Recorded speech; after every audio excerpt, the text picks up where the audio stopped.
PCOS something that you're born with? Is it genetic or is it something that we can develop? Still, they aren't really 100% sure. It's a variety of things that kind of come into it. Actually, recently I've been really reading and I'm fascinated by it. And what I've been learning with myself is a lot of it can actually come from trauma when you are a child.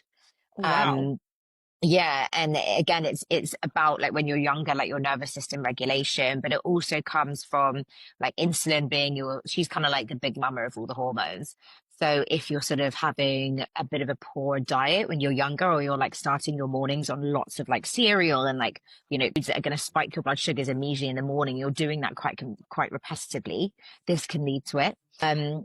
The pill as well, there's something called post-pill PCOS, which a lot of women get because they've been on the pill for so long. And then when Hmm. they come off it, because the pill suppresses all of your symptoms and your hormones for such a long time, when you come off it, because you again haven't addressed the root cause, lots of symptoms can kind of come back in, with a vengeance. If someone suspects that they've got PCOS, how do they go about getting diagnosed? Is it a blood test? Do they go to their GP? Technically, the like usual diagnosis is you've got to have two of the three. So the first ones would be irregular cycles or anovulation, which Hmm. basically means lack of ovulation. The second one is signs of excess androgen. So they would do a blood test to see if your testosterone is elevated or high. But again, the symptoms around that would be your acne or your hair growth. The hair growth can be normally on the face, on the chin, but you can also get it on your stomach, on your back. Hmm. Um, and then the third one is when they would do an ultrasound into your ovaries. Now, I really want to stress this point. I can't, because technically, a man named a female condition polycystic ovarian syndrome.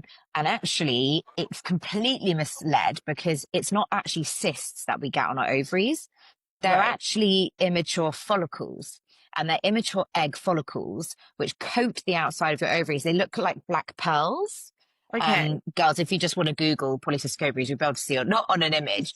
Um, but those are not cysts. They are, because you're not ovulating, you're not releasing an Right. egg every month. It's just coat there. They just sort of stay there and they just kind of coat. Now they are harmless. They actually don't really have any impact in terms of the symptoms and stuff that you get from PCOS, and they are not cysts, right? When people have cysts, they can be quite dangerous especially if they grow. You hear of like ruptured cysts and these sort of stuff. They're two completely different things. And again, this just adds to the huge list of all of the stupid information and the confusing, wrong information out there.